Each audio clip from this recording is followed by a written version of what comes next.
Beyond Synth 350. You're listening to Beyond Synth Radio. Let's do this. Coming up, Andy Last interviews the best artists in synthwave. Beyond Synth is next.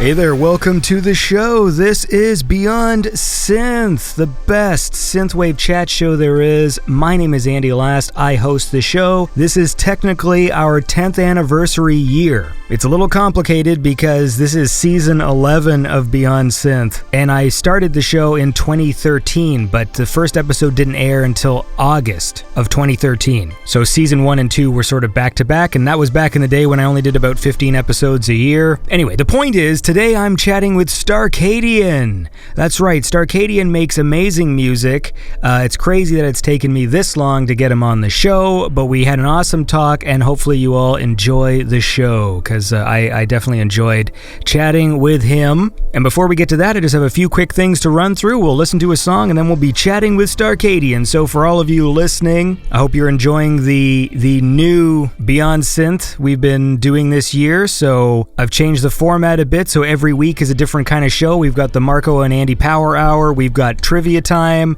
we've got classic Beyond Synth episodes like this one. We'll also be doing a Beyond Synth Roundtable, and there's a few other shows that are going to be in rotation. But so far, from the comments, people seem to be enjoying it. They had fun with the Marco and Andy Power Hour, and those we're going to be doing more often. That being said, I do have some announcements to make right now because next week's Power Hour has already been recorded and I don't feel like inserting my voice into things. So I just have some Patreon updates. As you know, you can support Beyond Synth on Patreon by going to patreon.com/BeyondSynth. We've got a whole bunch of new fun things for patrons. So if you've listened to the previous 2 episodes, we're kind of going for a more Grand Theft Auto radio vibe with those ones. And so there's commercial breaks and stuff. And if you join the Patreon, we'll use your name in the silly commercials and stuff like that. And there's other things as well. So I would like to acknowledge some new patrons. We got a new patron here, Cybersaurus. In the $25 club. Actually, that has now been renamed to the Game Changers, right? Is that what it's called? Hold on. It's now been renamed to, now that's a game changer. A little homage to Amishai, the actor who's in that amazing Art Grid commercial. So anyways, the point is, thank you so much, Cybersaurus, for donating to the show. You're a cool guy, and you're now on the list as all $25 donors to take part in Trivia Time, and you'll be getting a private message on that. And for all my other $25 donors who do not check their Patreon inboxes, you also have invitations to come join us for a taping of It's Trivia Time, where 3 Beyond Synth patrons go head-to-head with trivia questions that I write, and it's fun. We're about to record another one, I think, maybe this weekend or maybe next weekend. I mean, it won't air for like a month, but hey, man, that's the way it works. Anyways, Cybersaurus, thank you so much for donating to the show. And we also have new donors in the $5 club, Mike and Trish. Mike and Trish, thank you so much for donating to the show. Wait, I know you. Wait, are you the Mike who runs that place? That's you, right? That's not vague at all, right? Well, I don't like to give away too much personal information about people. You know, if they donate and use an alias, maybe that's because they don't want me to say who they are. But thank you so much for supporting the show, and I would like to report that Cenotaph has upgraded his support. So thank you so much, Cenotaph. Hey, and look at this, Mr. Gimpson has also upgraded his support. We got a double upgrade here. Maybe I should play a different sound. There you go, double upgrade. Mr. Gimpson and Cenotaph, both in the $10 club. So thank you so much for your kindness.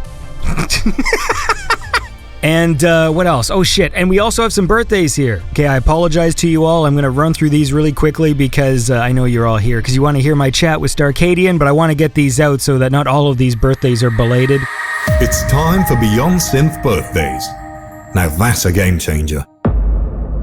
So, happy birthday, January 26th. This one's belated. To Monkey Magics. Happy birthday. Happy birthday to you, Monkey Magics. January 26th. I hope you had a lovely day. I'm technically recording this on the 27th, so I missed you by a day. But, well, maybe you can celebrate by playing GoldenEye because they just released it on the Xbox and the Nintendo Switch. You know I love GoldenEye. And then we got Mike Bailey on the 29th. So that's in a few days. Happy birthday to you, Mike Bailey. You're a cool guy. Happy birthday. And then a very happy birthday on January 31st to Mr. Stu M. Stu triple the M. You are a cool guy, and I hope your birthday's good, and you go play GoldenEye. How about that? Have a happy birthday. And then on February the 2nd, we have a very happy birthday to River Avenue. That is right, River Avenue, River Ave. I hope you have a lovely birthday. Happy birthday. I know I see you in the Discord and stuff, so post a picture of the cake. You gonna get yourself a cake? And on February the 6th, a happy birthday to David LaValle Jr. That's right. Happy birthday. You're all awesome Beyond Synth patrons. Thank you for supporting the show, and happy birthday to you all, and hope you have a lovely day. And that is all I have to say about that. Okay, let's get started with the show. We're going to listen to a track, and then when we come back, we will be chatting with Starcadian. So let's listen to this awesome song from Starcadian's album Radio Galaxy. We're going to listen to Neon Head, and then once the song is finished, I will be chatting with Starcadian. So this is Neon Head by Starcadian.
Black hole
right. Well, I am here right now with Starcadian. How's it going, man? Good. How's it going? It's Happy going to be here. great. It's the best day of my life. Look at the same here. I'm getting toasty and drunk, so Nice. pretty good day. Good. Anyway, the point is this. Starcadian, a guest who I probably should have had on this show many, many, many years ago because you've been making really awesome music for a really long time. Thank you. That really aged me in like a matter of seconds. Yeah.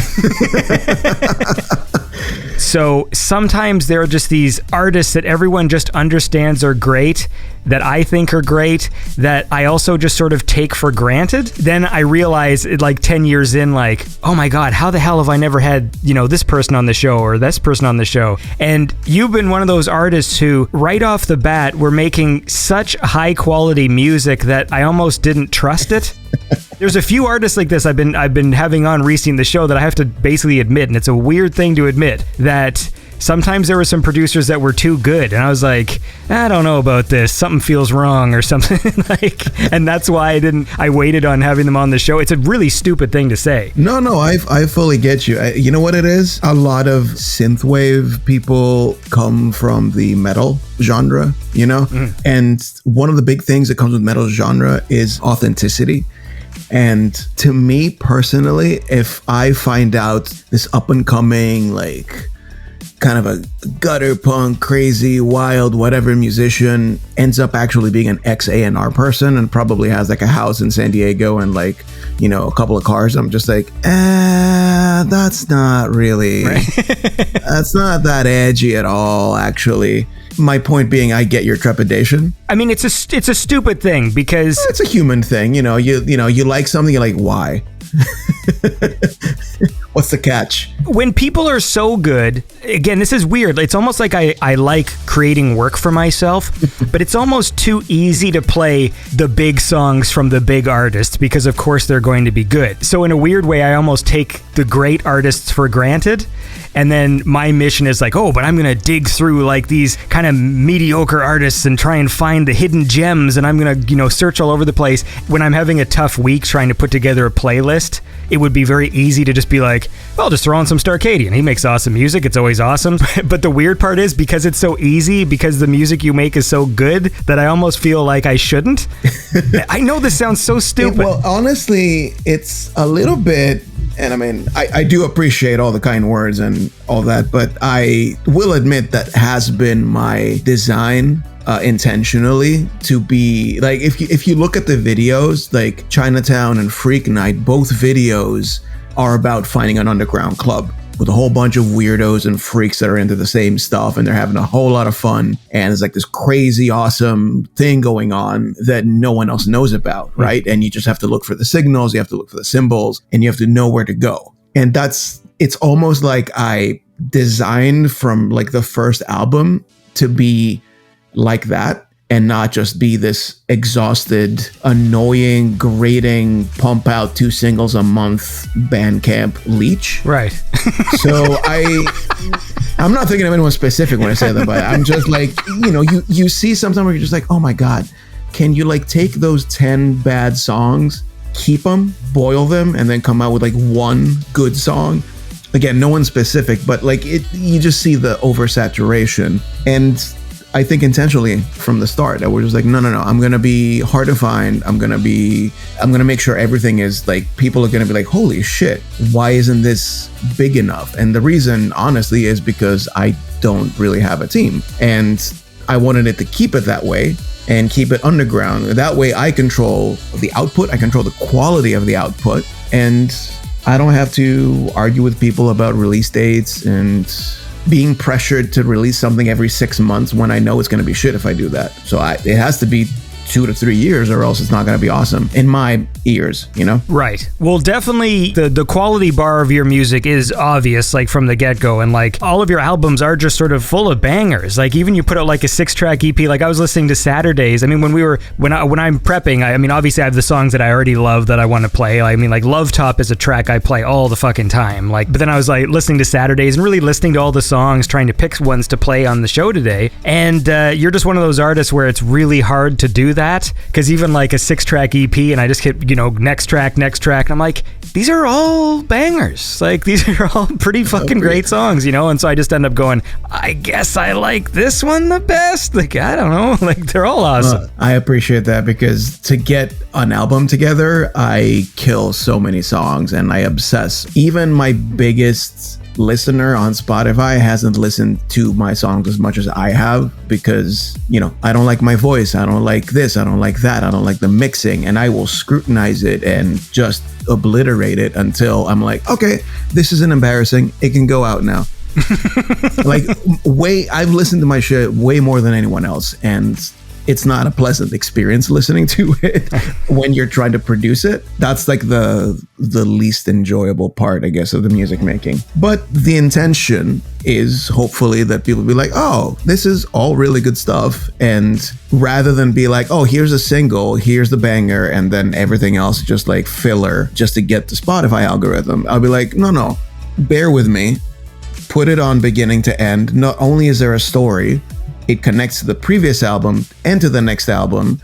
There's meaning in the lyrics, and I've overthought every chord progression to the most obnoxious degree you can even imagine. But it'll make for a good experience. So just chill out, have a drink, smoke some weed, listen to it, and just imagine what I'm trying to put down. And hopefully that works. I don't have any complaints. And at the end of the day, if I like it, that's what matters. Is that how you picture your audience, just rolling around high listening to your tunes? I actually, the first album, the way I judged it was I would listen to it in two different scenarios. One is I go running every morning, and I would go running.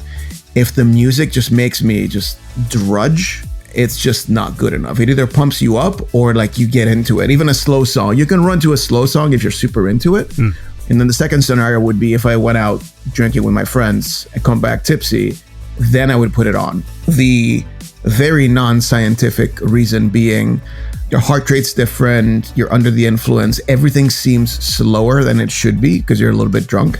And it's just getting a fresh mind on the BPM. Right. Just a progression. Some progressions, you have a head full of songs from the bar, back when there was such a thing as bars and people getting together. And like you come back home and you're just like, oh, this piece of shit I haven't thought about all day because I rage quit around 7 p.m. Let me listen to it again. And then it either gets you or it doesn't. And you can kind of make a snap decision on the progress of the song. I wonder if there is a scientific, like, which drug is the best to make music on or to assess your music. I mean, I used to fiddle with making shitty music things, but like, it wasn't good. But it was often, I don't get stoned anymore. I'm not a cool guy. I used to be real cool. And now I'm just some old man with kids. But I remember getting stoned would be a good way to like come up with weird creative ideas. Like I would find weird instruments as I was like searching through the thing, like weird VST sounds and stuff. That sounds cool, and make some cool melodies. But then I found if then I was stoned again, sometimes I would just get caught in like a dumb loop of like playing things that I had made, and instead of working on them or continuing the work, I would just sit there and listen, like get stuck in the loop of it. Yeah. And so I wonder then if there is like a science to like, maybe like marijuana is good to like kickstart the idea, but then you want to be on something else to assess the idea like in the future, and you want to be in this state of mind, and Well, I'm not much of a weed guy. I either get super hungry or I get really bad. Like I literally cave into my own brain. Oh yes, that's why I had to stop. Yeah, it doesn't really do a lot for me. Like I'll have a gummy every now and then, but I'm talking like maybe I'll have a gummy or like rip a joint maybe 3 times a year, maybe even.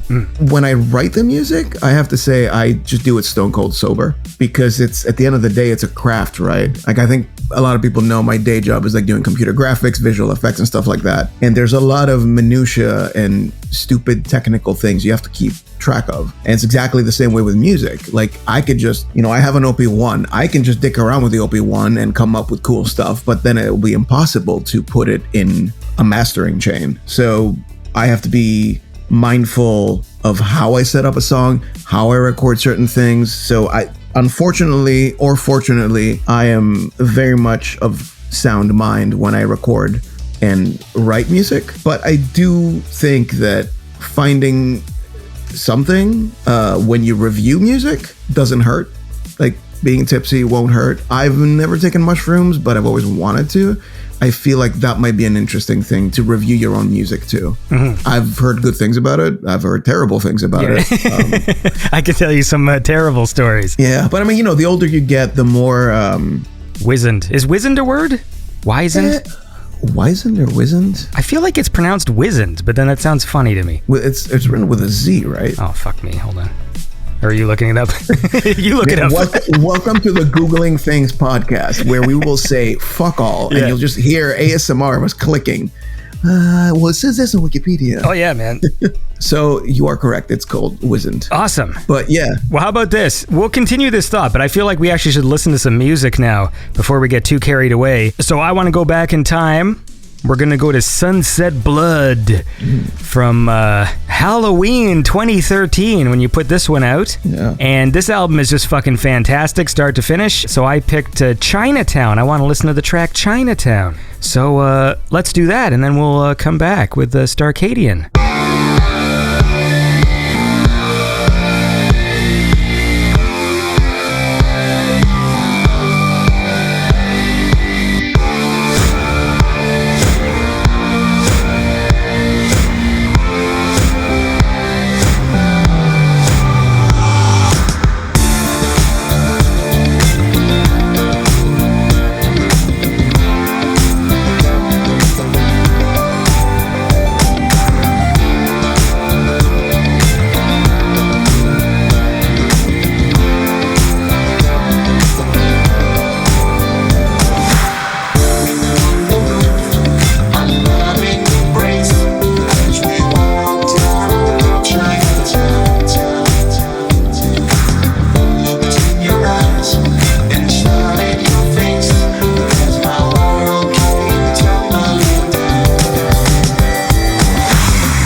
And that was Chinatown by Starcadian.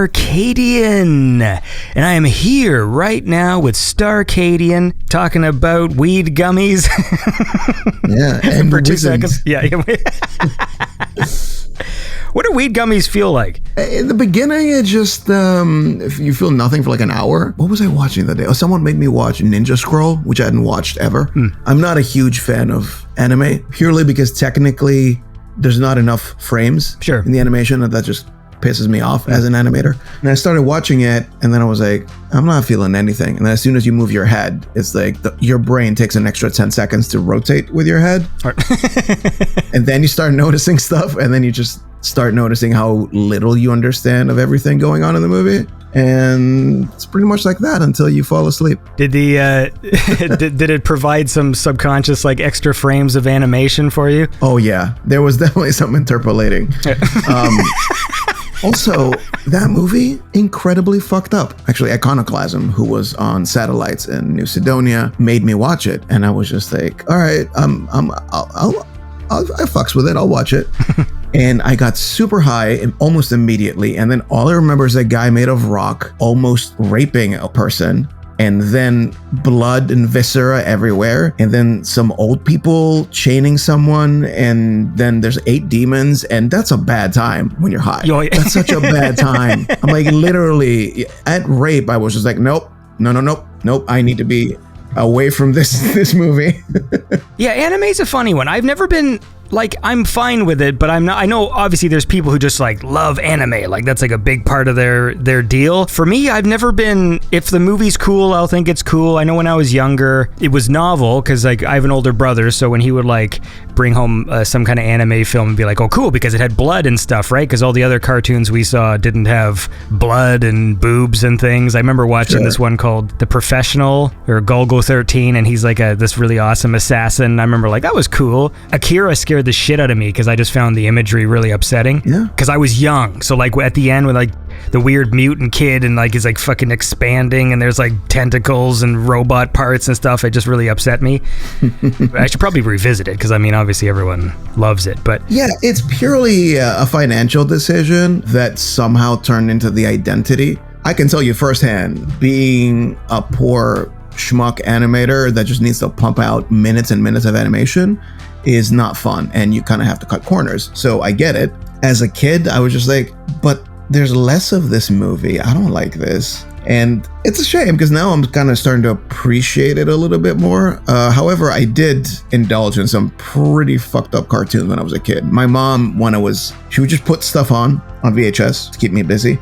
And one thing she used to put on all the time was Fritz the Cat. Yeah. And Coonskin. If y'all don't know what these are, I mean, they're unbelievable movies. They're like politically explosive. They're really, really clever, controversial as fuck, and they sure as hell are not movies you should watch to anyone under 18 by a long shot. There's like rabbits doing heroin, there's like gangbangs, there's racial tension, there's all the things you can imagine. But I was just like, bunny have needle. That's cool. No idea what's going on. Ralph Bakshi's a funny guy. Yeah. He's a guy I appreciate more than I actually enjoy the movies. Yeah. You know what I mean? Like, I like the spirit that, like, you know, there's these big animation companies like Disney and things, and he's still like sort of pushing forward these like adult visions, you know, in animation. And I think that there's part of that I appreciate, but then whenever I watch the movies, there's something about them that doesn't resonate with me, and I didn't like his version of Spider-Man. I like the 1960s Spider-Man cartoon. Oh my god, he made a Spider-Man character. Well, you know, because like in the 60s, there's like the Spider-Man cartoon, and when we were kids, we used to think of it as just like, oh, that shitty old 1960s cartoon with the terrible animation, but really, the first season's actually pretty well animated for like a TV show. But when Ralph Bakshi takes over, and to be fair, they also cut the budget by like half or something. Yep.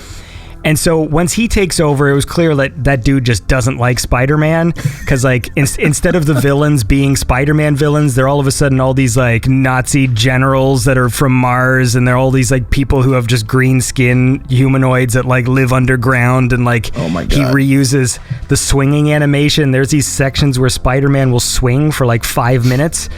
just to waste time because of the budget. And you can actually see the cell deteriorating, like the animation cell starts to deteriorate like over the season. Yeah, I'm reading this right now. So seasons 2 and 3 produced by Ralph Bakshi. Welcome back to Wikipedia on podcast. Sometimes the rotoscope nature of his movies is a little distracting. Like sometimes, when I'm watching like his Lord of the Rings or Fire and what is it? It's Ice and Fire or whatever. Where Fire and Ice, yeah. Yeah, it just looks to me as I'm watching it like, they just filmed a bunch of people and traced it. Like that's what it feels like. Well, that's what it is. Yeah. There's a new movie on Shudder called Spine of the Night that I kind of want to carve time out to sit down and watch because it's exactly that style. It's just like no shading, but complete rotomation around the characters. And honestly, I kind of like that, but it's bad. It looks, there's a big part of it that looks bad, but it has something. What I find fascinating is, especially his version of Lord of the Rings, the animation's fairly smooth and there's a lot of rotoscoping, but then I find the actual designs of the characters to be really lacking any sort of imagination. So it's like you've got all this like you're making a cartoon, and yet Aragorn is just like a guy with like a Viking hat and a brown vest and stuff, and it's like really like you have the power of animation here to do whatever you want, and all the characters just look like traced people, and they don't have like elaborate costumes or anything sort of even interesting. That's a specific flaw of that's my critique of Lord of the Rings in particular. Yeah, no, but if you have to paint every cell, of course. You can't, like, the designs will be basic as fuck for you to like even have a brain by the end of it. Oh yeah. And it's kind of like there's a saying in visual effects, which it applies to everything. There's like the golden triangle. It's what we call it, which is it's a triangle with 3 corners: cheap, fast, and good. And because it's a triangle, imagine you're a dot in the middle of that triangle. You can only get 2 of the 3 corners. You can only pick cheap and fast and good, or cheap and good. You can't have all 3. And that's kind of like where animation always finds itself struggling. It's like, this can be really good, but it'll take a long time, and it's not going to be cheap. Yes. So those are the struggles. But going back to your point, that's a really interesting point you brought up about appreciating the fact that Bakshi is there, but not necessarily enjoying it. And I've been thinking about that a lot my entire life, how I gravitate obsessively to people like that. So I'll find Mike Patton and I want to listen to the weirdest shit Mike Patton does, Oh, he made a song with squirrels.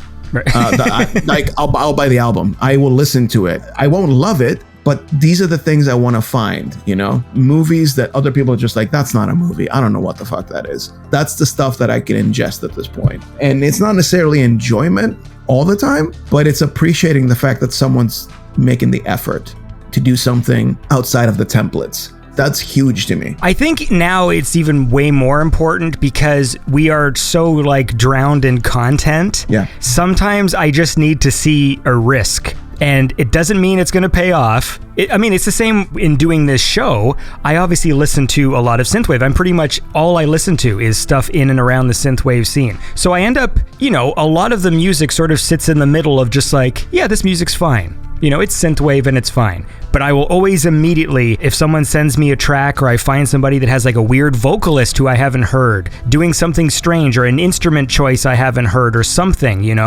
that's obviously going to stand out to me immediately. Doesn't mean I'm going to love it, but it's going to make me go, oh, cool. Like, this isn't another artist who is using the same template for making tracks and using the same bass line and the same lead sound and all of this other stuff. Oh, yeah. And I love superhero movies. I love sci-fi and all of those things. And, we're watching Marvel movies that are designed in a factory and they all kind of look the same and feel the same. And so I'm always hoping to be surprised, but then sometimes I don't do the work to necessarily find it. It's always like, maybe this next Marvel movie will be surprising. And it's just like, no, it won't. And it's sad, like, there's a few filmmakers out there right now that are doing some amazing stuff, right? Small aside, if you haven't seen Everything Everywhere All at Once, it's unbelievable. By the time this interview airs, I probably will have. So we'll just say, I liked it. It's unbelievable. To me, it's an even better Matrix. That's like how high I would put it. It's unbelievable. But there's a pair of directors called Justin Benson and Aaron Moorhead, and they made I think, some of the most unbelievable movies ever. It's a movie called Resolution, and it's almost sequel called Endless. And just the stuff that they talk about and they fuck with and the way they write it is just unbelievable. Very low budget, but one of the smartest movies ever made. We need art that just keeps stuff weird and new. Well, listen, speaking of awesome art, I want to listen to another track. I want to listen to Love Top. This song is amazing. So let's just listen to Love Top now by Starcadian.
So stay with me, baby. We can dance together. We can make it through the night. Shine in that laptop light. So stay with me, baby. We can dance together. We can make it through the night. Shine in that laptop light.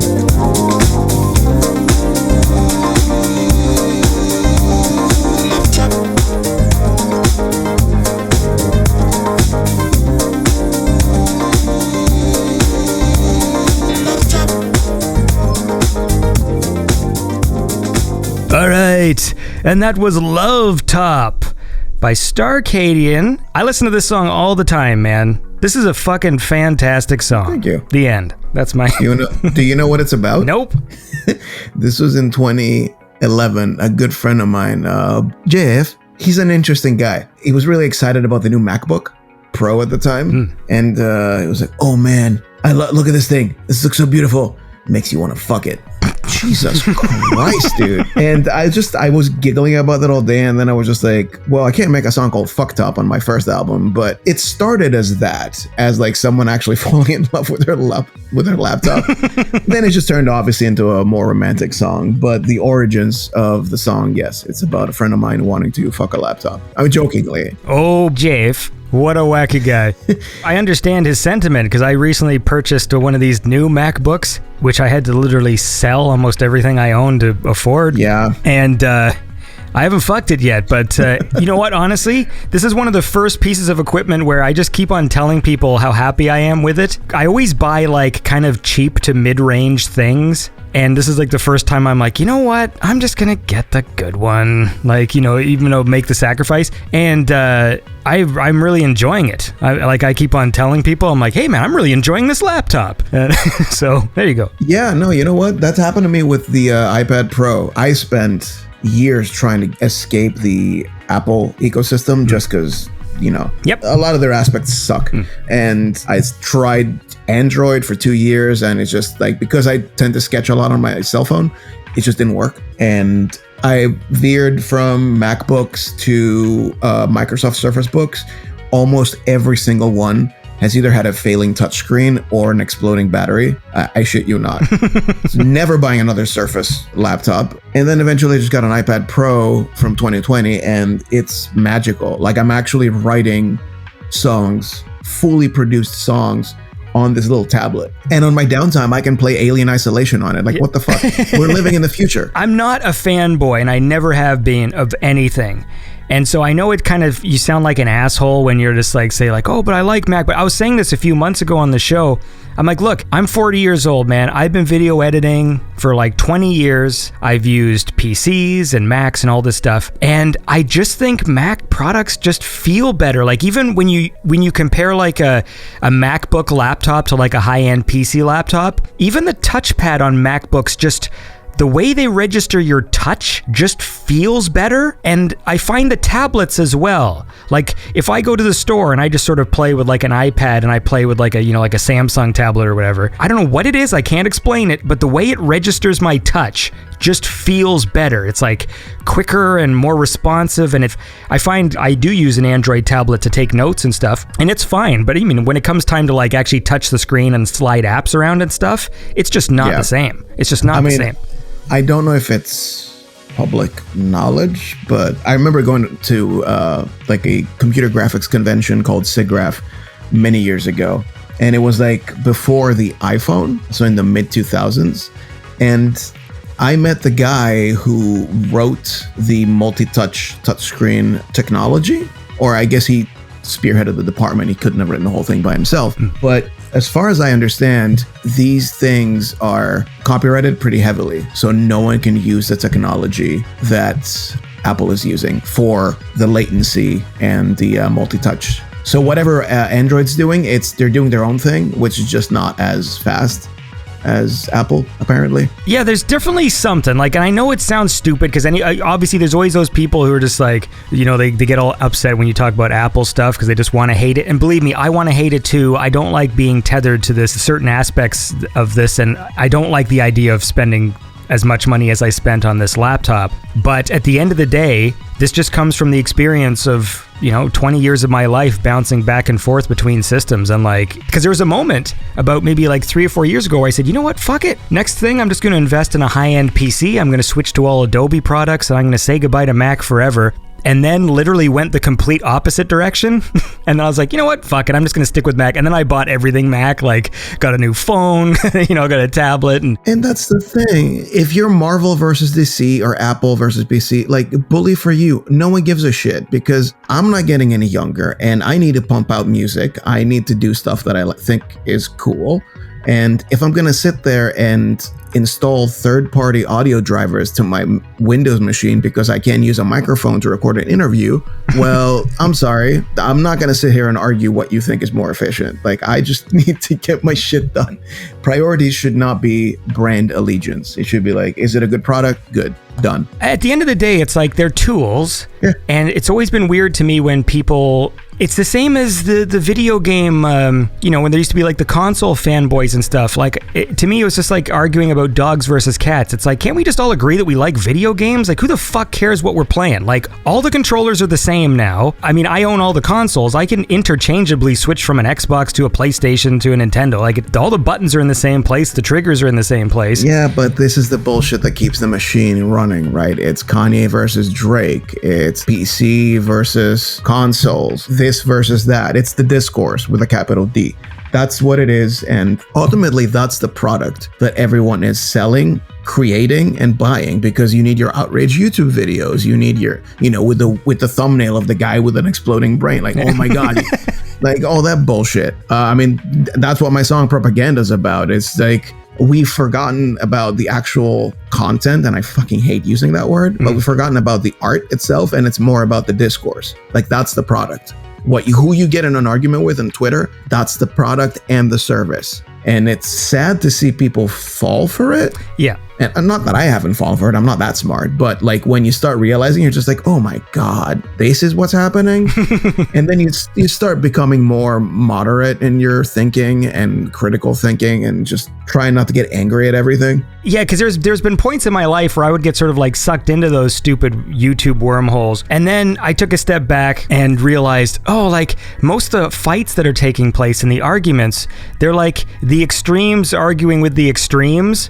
And then I would find myself getting upset about things, and then I was like, why am I upset about this? Reading stupid articles where people would like criticize something I liked, and then I would get all upset, like, how dare this stupid person like say this dumb thing about this video game I love. And then I just had to take a step back and be like, wait, who gives a fuck? Like, what? This person doesn't matter. And half the time, with the outrage machine of Twitter and YouTube and stuff, where they'll find someone who literally doesn't have a following. Like, they'll just find some idiot on Twitter who just said a dumb thing, and then look at what these idiots are saying. But no one's listening to that person. Like, you literally had to pick that out to then be mad about it, to then make me mad about it. And then I just had to like pull back completely, because I'm like, this is just unhealthy nonsense. Yeah, to me, we've reached like a weird kind of peak. It's weird, like being and they're going to study us in the future. The 2010s was the most fucking wackadoo decade so far, and I've lived through some wackadoo decades.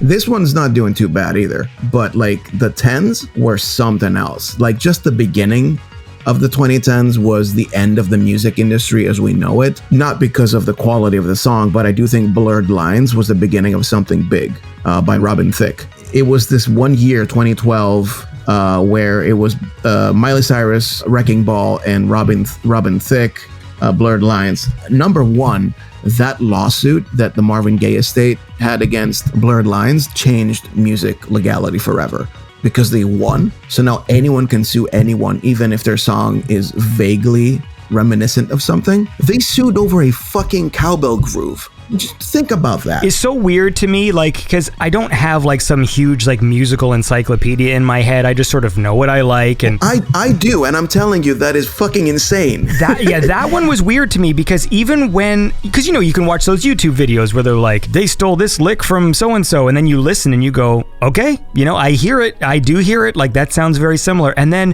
when they do the Robin Thicke one, I'm like, I still don't even hear it. And like, I feel like it's like, when they show that stupid picture of the dress blue or gold. Yeah. That to me is like, when people play those two things side by side, I feel so stupid because I still don't hear it. I don't hear what they're talking about. I'm telling you, I do grooves for a fucking living, man. And that is the most batshit crazy lawsuit that I've ever heard of. So that's the one thing that happened that year. And then the other thing was Miley Cyrus reached a peak where she just tried shock tactics that weren't really that shocking, but at the time it was just like, oh my god, she's naked and she's crazy, she's like out of control, whatever. And it just reached this silly peak And then she realized, and I think everyone realized, that like there's really nowhere to go from here. So she pulled back and came back and never quite hit the same heights, because she's just like a normal. She just resigned to being what she is, a good singer, and not do any of the shock tactics and bullshit. But then everyone else was kind of like left like aimless, and like, well, we don't really know where to go with music and stuff after this. And it was a really weird year, man. And that was a year I remember I went to South by Southwest, and it was like, if you've seen the movie Perfume, I think about the end of that movie quite a bit. Mega spoilers. If you guys haven't seen it, you really should. But basically this guy creates this perfume that makes him just whips people up in a frenzy, and he can get them to do whatever he wants to do. He's basically become God by making the ultimate perfume. But then in the end, long story short, he pours the perfume on himself, and a group of French 1700s peasants just eat him alive. Yeah. They're like in a complete and utter frenzy. They don't know what they're doing. They're just overwhelmed with emotions and just like swept up in the moment. So they eat him alive, and then it's like they forgot it, and they just walk away in a daze like nothing happened. And I feel like we're on this trajectory as Western culture, American culture really at this point. We're like coming down from the frenzy that was the 2010s. And we're like slowly, aimlessly kind of like, we don't really know what to do with music. We don't know what to do with the music industry, movies. So we're just gonna, make CG explosions in space and superheroes, I guess, and just keep remaking trap music.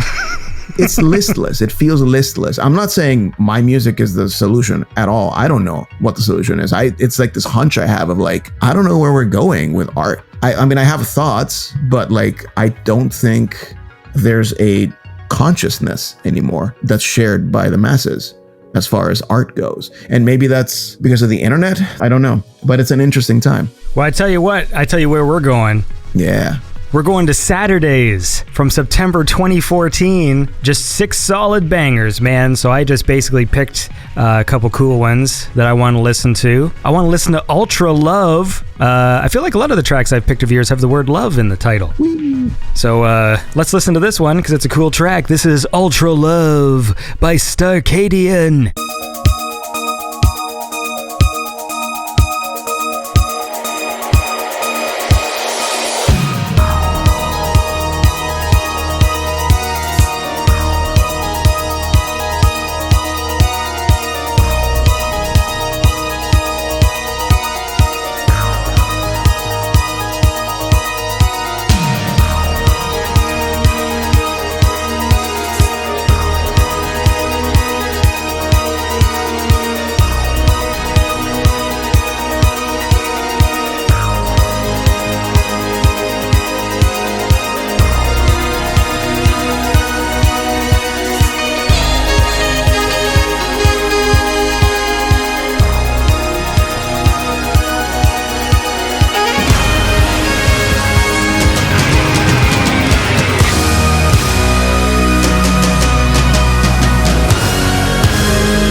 And that was Starcadian with the track Ultra Love. I'm here with Starcadian talking about the downfall of Western civilization. Yes.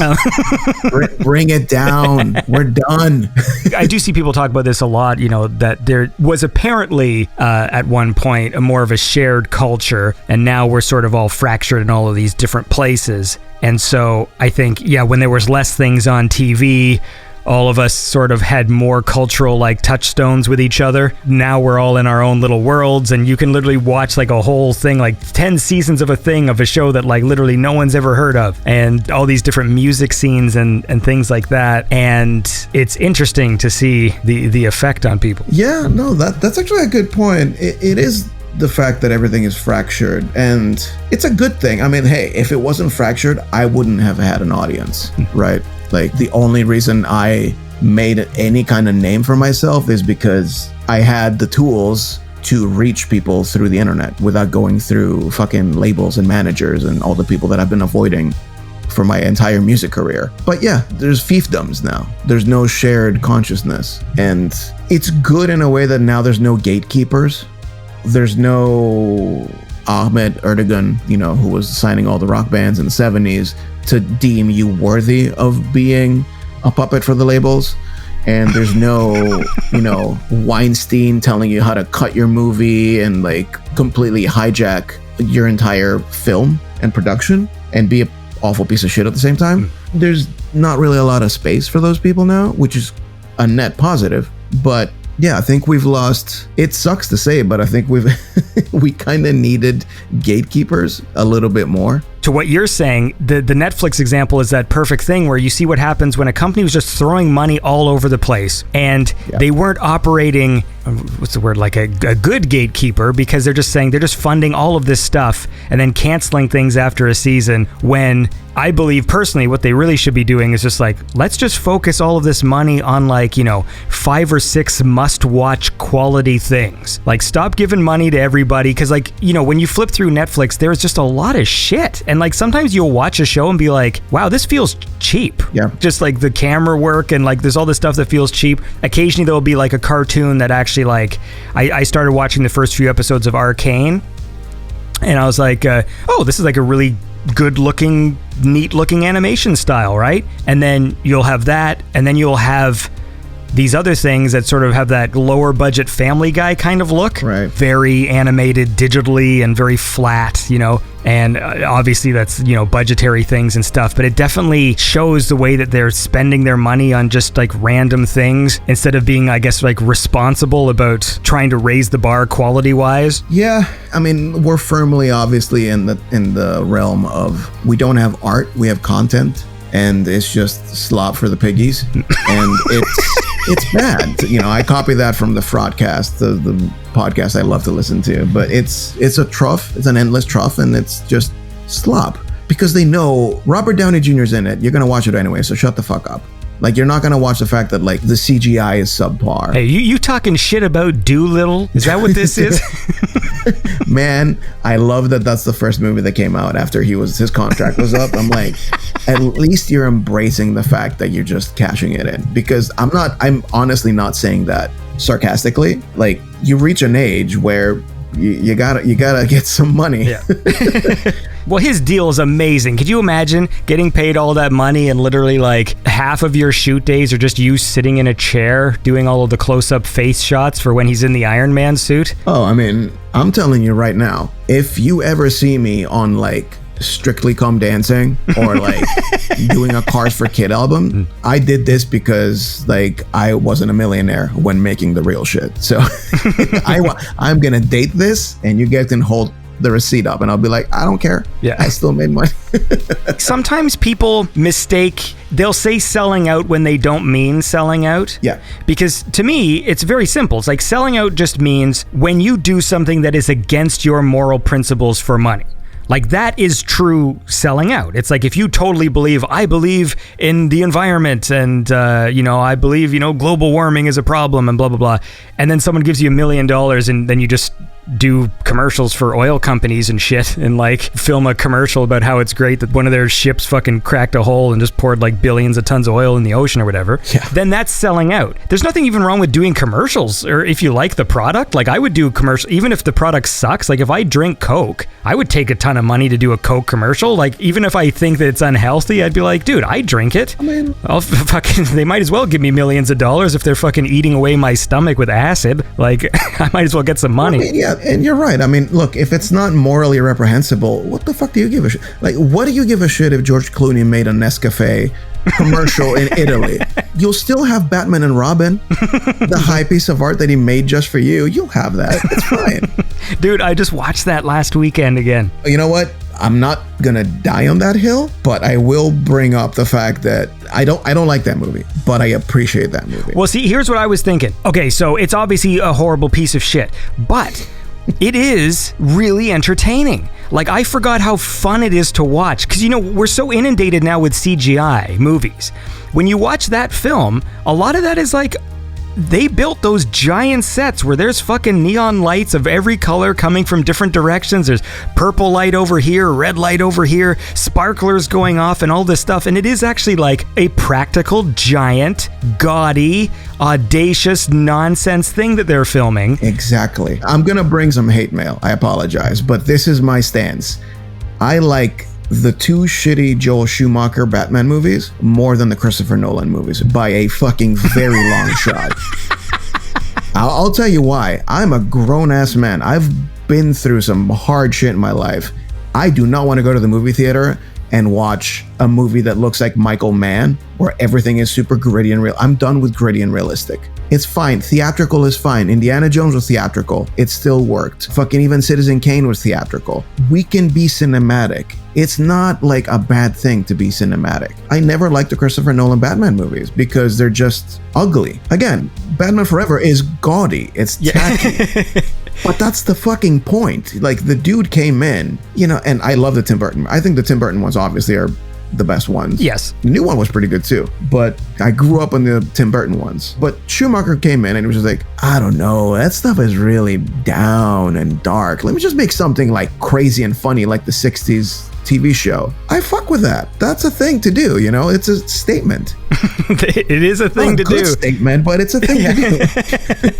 I think for me, like I do like the first two Christopher Nolan ones. I mean, my favorite Batman movie is still Batman Returns. Like, that's always been my personal favorite. Yeah, same. I still think the Batman Returns costume is my favorite. I love just how sleek and stylized it is with like these sort of simple lines, but it's a very elegant costume. I get that it's not practical, but like I just love the look of the big ears, like the tall ears as well. The interesting thing I would say about Batman compared to like all the other superheroes we've had, that's the one franchise that's like most people's favorite superhero. And you know, the cinematic version of Batman has had a lot of actual directors with very specific and distinct visions. Yeah. Do you know what I mean? Like, Batman has a lot of interesting looks. You might not like the movie, even the you know, the ones done by Zack Snyder. Like, you might not like it, but you can go, oh shit, like these have a certain style to them. You know, the Tim Burton ones have a definite style. The Joel Schumacher ones have a definite style. The new one has a definite style. So there is something to that, which is kind of cool. The one knock I'll have on the new one is that it just feels like a little blend of all the other ones, yes, minus Schumacher. And again, that's because you're playing in a gritty,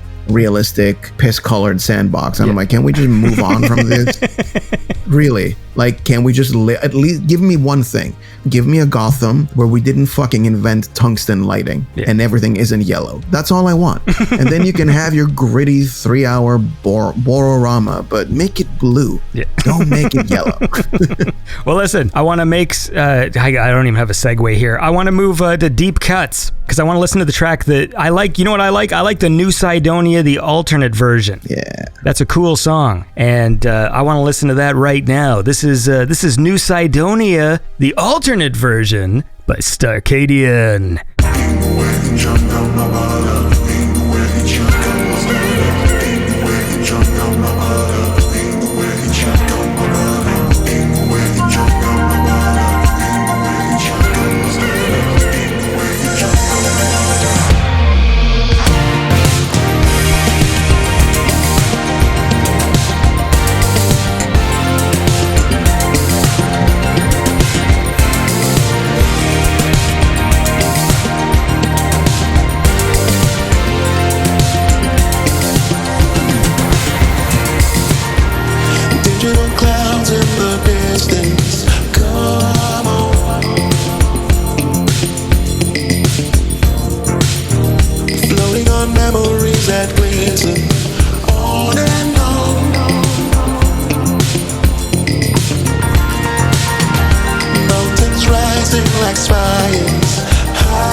Everything was going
And that was Starcadian with the track New Cydonia, the alternate version. And I'm here right now with Starcadian. We're talking about Batman. And I think the new Batman movie was a very consistently good movie, but it didn't quite have some of the highs that some of the other films had. Because I personally like the first two Christopher Nolan ones. And I think that even though they've got these weird moments and some weird performances, then there will be like these like crowd-pleasing like highs, like when, like in Dark Knight where Batman fucking does the tow cable and flips the truck and then drives up the wall with the bike and shit. Like I remember like laughing in the theater, just like, oh, that was fucking crazy, you know? I feel like the new Batman movie, if you asked me what my favorite scene was, I don't think I could tell you, but I just think the overall thing was like a well-made, competent movie, you know? Yeah, I mean, that's kind of like, that goes back to originality. And this is why genres are a bad thing. This is why making any kind of wave is a bad thing. This is why making a sequel is a bad thing, because what you're doing as a creator and what you're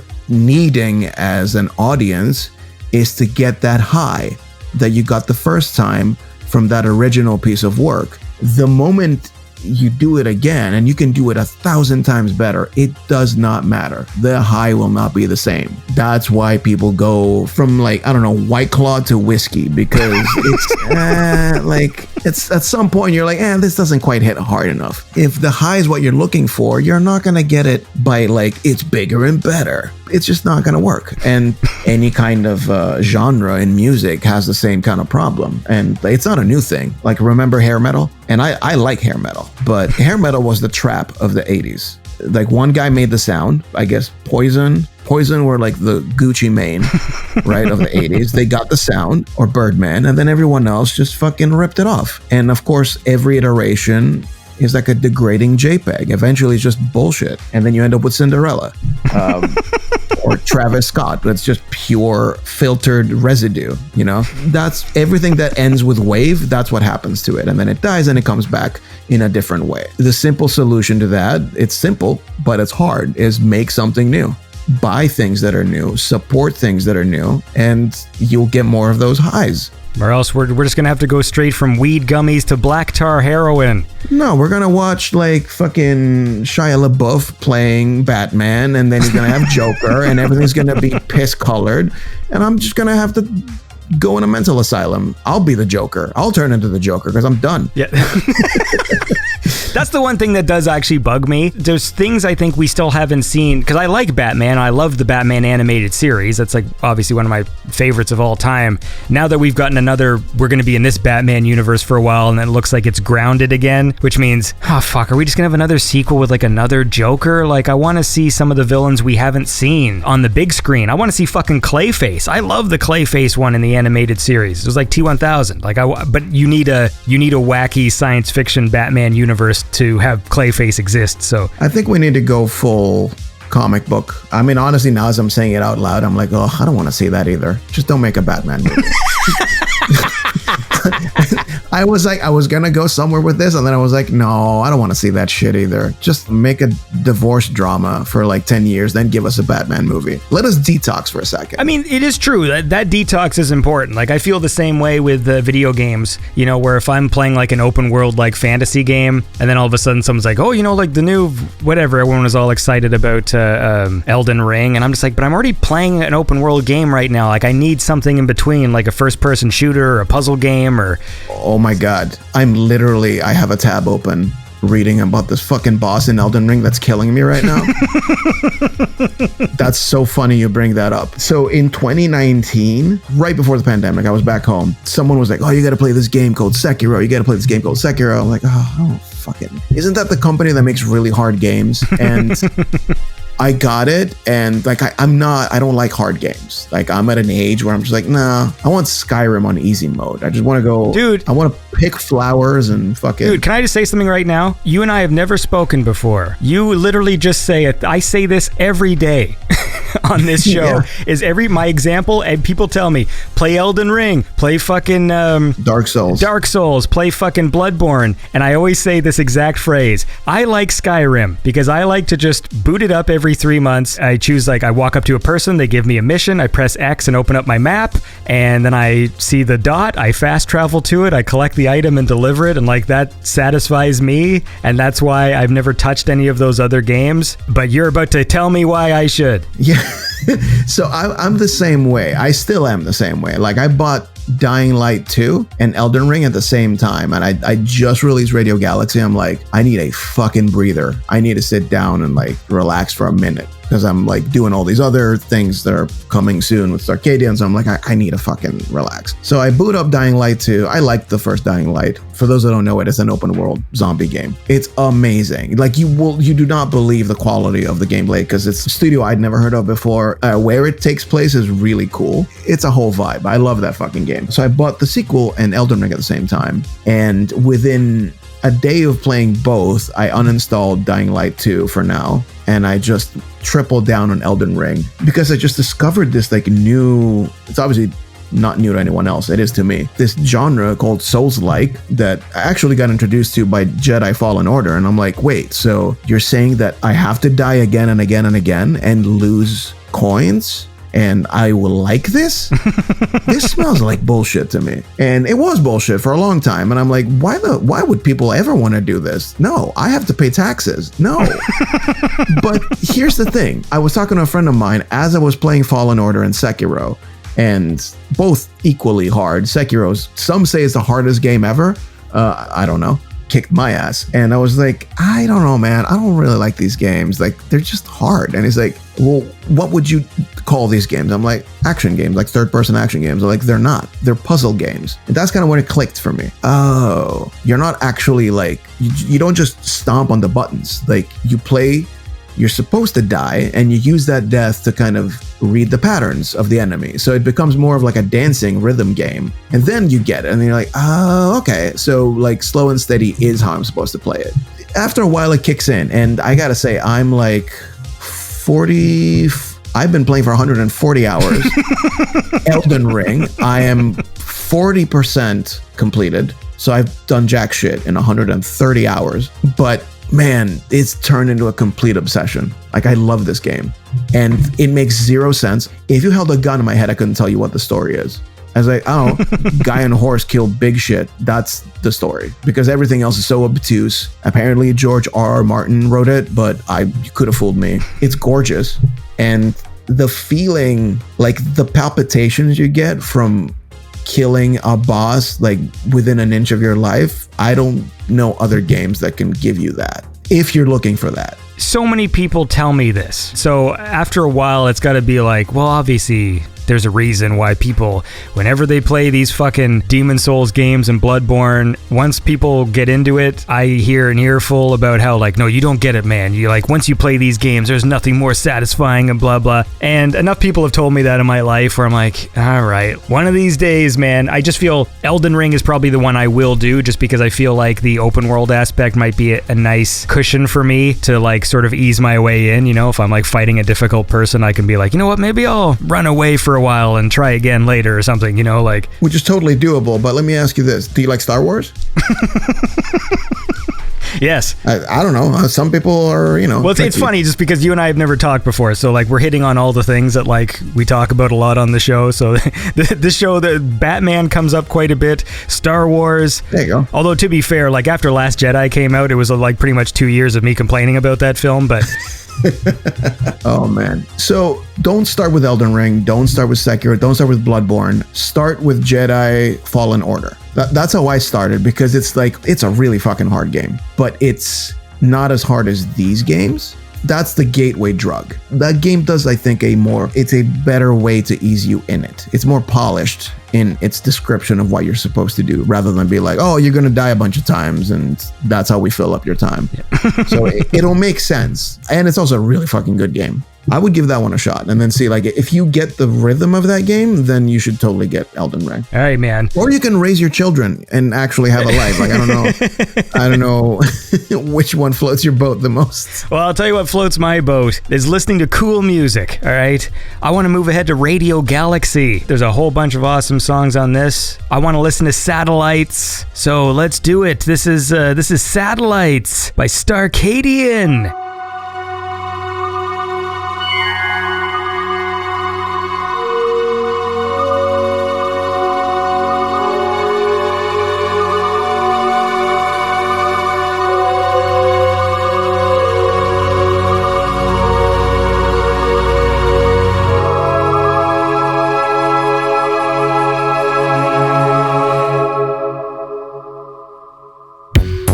I'm dying inside.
And that was Satellites by Starcadian. And I'm here right now with Starcadian, talking about video games. You know what we should do? Let's actually talk about music for a second. Yeah. And I mean that, just a second. Because you mentioned that your albums have sort of like an ongoing theme and storyline. So what's that about? It's funny. So we wrote... Who's we? So me and my sometimes co-director, Rob O'Neill. So we did Heart, we did Chinatown, we did Freak Night. We sat down and we basically wrote a treatment and a full script for Sunset Blood way back in like 2011, 2012. And that was kind of like the basis of the mythology. And we've been like expounding on it and kind of like tweaking it in very concrete ideas and narratives and all that stuff. And that's been developing for a long time. And we were talking to some places for like making a series out of it or making a movie, all that stuff. And personally, I find it more interesting giving snippets of it through songs and lyrics and, more importantly, music videos. And then once you see everything in order, you kind of like get the whole story, or you could get parts of it. Initially, I didn't just flat out tell the story more directly because I'm like, well, I don't want people to rip it off because it's really cool. And then eventually I was like, I actually like this new form of, it's not new, but like this specific form of narrative I like, where it's the album's almost like a radio show and you have to kind of almost do like an ARG to figure out how everything ties together, rather than just be like, this is movie, good guy kill bad guy, get girl, goodbye. Like, it's more... Those are my kind of films. Yeah. that and porn. Well, I don't have any of the albums yet. I don't know where we're going to be in 10 years, but I find it interesting. Okay, so explain this to me then. So this Rob guy, yes, you described him as co-director. Yes. Do you see Starcadian as something other than just a music project? Oh yeah, 100%. The things that we've laid out are not just like who Starcadian is and like what happens and who the Star Traveler is, like how Freak Night ties in, like how Chinatown ties in, where Radio Galaxy ends up. It's not just that, but it's also like we've done all the world building. It's just ideas that I've been fascinated since I was a kid, and we've kind of almost fashioned them into an explanation for the unexplained in the cosmos in our world. So I mean I don't want to sound pretentious or anything, but like it's going to be really hard to not sound pretentious. It's almost like we use Starcadian as a way to make up our own theory of the cosmos and like what things are, all the unexplainable things, what we think they are, and just work off that basically. You know, you take something like H.P. Lovecraft and the idea of like cosmic indifference and these ancient beings and all that stuff and all this wild entities, and you kind of start working in that world and thinking of things in those terms and how you would explain dimensions and stuff like that. So these are the things that we've kind of like laid out, and we're like, well, that's what we think Starcadian does. This is what we think he is in the world, and this is what happens in that world, and that's how we explain ghosts and dimensions and all this stuff. And it's cool. It's really cool shit. And I think rather than do a cheap version of it, I would rather keep it in the form of albums until we get the right tools to make it visual in a feature or a TV series. But until then, I'm just kind of like drip feeding like ideas and concepts so no one else makes it before us. So then where in this sort of fantastical sort of science fiction storyline does the guy have sex with his laptop? By the way, we're gonna have to bleep out that guy's name. Okay. Because I don't want him to listen and be like, God damn it, dude, that was a joke. Like, I know, but it's such a good joke. You know what I'm gonna do? I'm just gonna dub in. How about this? Say just a random name, and I'll take your voice. Jeff. Just to be clear, I am going to do that. Yes. Okay, good. my friend is actually called Jeff. And I also said his name too, so I'll do one. Jeff. Perfect. There we go. Good. Perfect. And then just cut this whole bit out so people are just confused as shit. Why are they saying that? It's so weird. What is happening? So you mentioned also that you do computer graphics and like effects work and stuff. So is that like your primary job? Yeah. I do computer graphics supervision, visual effects, creative direction, all sorts of stuff from movies to commercials to any other kind of stuff. Because, you know, Papa's got to eat. Is that satisfying? Not in the least. That's why I do music. That's the thing. This is why I've been kind of lucky to be an idiot savant. I'm really not good at a lot of things in life, but I was good enough at deciding how I want to divide up my adult time. And I told myself earlier, because I was like struggling, like, well, I love music, but I also like paying the bills. So I made early in my life the decision to do visual effects because it's still risky, but it's something that you can make money from, and I kind of enjoy it. And I will carbon offset any horrible sugar water that I sell with my commercials to make something good for the world.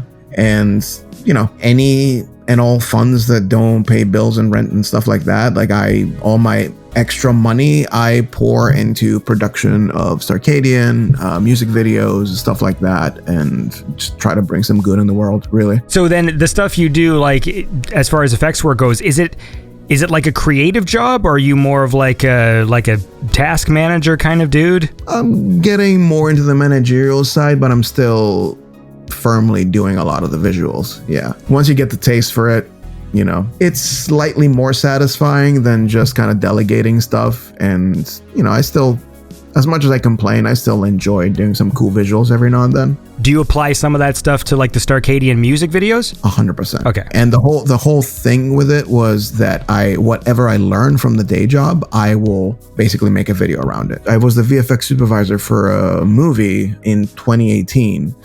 And I learned how to be on set in a big production and how not to mess with the crew's time and waste their time, how to not be intrusive, but also get all the information you need to, you know, replace someone's face, to add monsters, to do this, do that. And first thing I did was I called up Rob. I'm like, let's make a music video for Freak Night. And he, God bless him, he set most of it up, and like I showed up in LA, we shoot it, and then I did all the visual effects for it based on all the stuff that I just learned how to do with live action footage. Same thing at work, I was learning Unreal, and initially I wanted to do a music video for Neon Head, and that was all Unreal, but that was going to be quite the bite to chew off. So I figured, all right, I'm going to do Culture, which I have this cool idea of what to do with like archival footage, and then I will put in snippets of real-time 3D that I will mocap done in Unreal, and worked out good, as for no problems. So yeah, eventually if I learn more about Unreal, I might make a music video with that, and who knows, you know, where to go from there. But yeah, you kind of just like reroute, like, look, to be fiercely independent in this day and age and to stick by that, you can't just be a musician. That's just the reality of it now. And it's not a sad thing. It's not like I know a lot of people get bummed out about it and they get demoralized and it's like, oh, I'm never going to make it. Like, well, what the fuck is making it? Like, I like to think I have a couple of people that like my music. I've been around for a minute, and like, I keep the day job precisely because I am completely unfettered when it comes to my music. No one can tell me what to do. No one can force me to do something I don't want to do, and I'll release music when I know it's good and right. Yeah, will I be on Jimmy Fallon anytime soon? No, I don't give a shit. Who wants to fucking be on Jimmy Fallon? Nobody. Like, I've said this before, to me, more so than movies, more so than anything, maybe except books, music is the most direct and guttural art form because it's alchemy. Like, you take little things, you take a little bit of Whitney Houston, you take a little bit of Slayer, you take a little bit of this, you take a little bit of that, and you make something new that did not exist before. If you're making something that did exist before, then you're not an alchemist, you're a fucking factory worker. Why?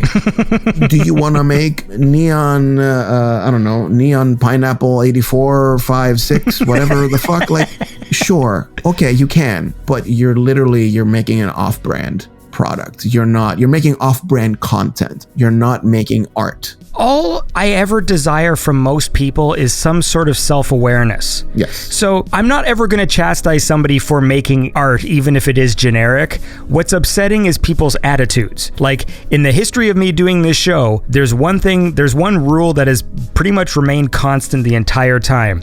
The most talented artists are oftentimes the most humble. They don't brag. They don't push their music on me. They're not like full of like self-promotion nonsense. It's just sort of like they just make awesome music for the sake of it, and that's it, right? Whereas meanwhile, I've had people just make fucking shitty music and just like pester me, even when I started the show, and then there's just people like sending me emails like every fucking day, play my song, do this and that, and it would always be for just music that wasn't great. And then meanwhile, there's these amazing artists who are just sort of just there, you know, just making awesome music, not bothering anybody. Yeah, well, that's because we started conflating fame and infamy. Right? It's probably been happening since the beginning of time, honestly. But like the whole new paradigm with Kanye and all that bullshit is just fucking complain all the fucking time, and that'll somehow speed up your ascent. Like, no, that's not the case. And you're right. Like, I think the people whose head is in the right space don't really give a shit, because they're probably already bummed that they didn't, you know, make it by whatever age. And at this point, they're just like, well, at least I could just make what I like. That's when it hits you. That's when like people start listening to your stuff, because you've stopped giving a shit and you're actually making things that you think are good. And by doing that, you've made something passionately, which means you've probably made something good most times. And that's why people are listening. Not because you gave up, not because it came too late. It's because you actually started caring about the things you're doing. And it does sound cheesy, but that's what makes something stand out. Wanting to get famous fast isn't going to do it. That's not going to cut it. That's a nice sentiment, but like, you eat enough shit in life, you learn to hedge your bets and worry about the things that you have control, which is, what can I do well? And what can I put care and love into? And hopefully people like it. If not, who cares? I'll still be doing it. Well, speaking of that, why don't we listen to Love Beats? I don't know what my segue there is. I guess speaking of love, let's listen to Love Beats, because this is a cool song. This is Love Beats by Starcadian.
Fire.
right, and that was Love Beats by Starcadian. I'm here with Starcadian right now. I don't often take this big a chunks of talking time in between tracks, but I find it interesting, this conversation. I don't shut up easily. It's Well, normally I like to take a break every 7 minutes or so, and I feel like we're talking for like 20 minutes in between tracks. But hey man, it's all good. So have you messed with like the new Unreal, like number 5? Not yet, no. I have a 7-year-old desktop at this point. I have like an old Lenovo, but you know what? It runs Elden Ring like chef's kiss. But I have not upgraded yet, so I haven't messed with Unreal 5. And I don't really do consoles because, not that I give a shit about consoles versus PC. I don't want to talk about that. I don't care. What I do care about is the fact that I'm amazingly bad with joysticks. Like I'm wired for mouse and keyboard. Sure. So I don't have a PS5 or plan to get a PS5. You know what's nice about them? They're quiet.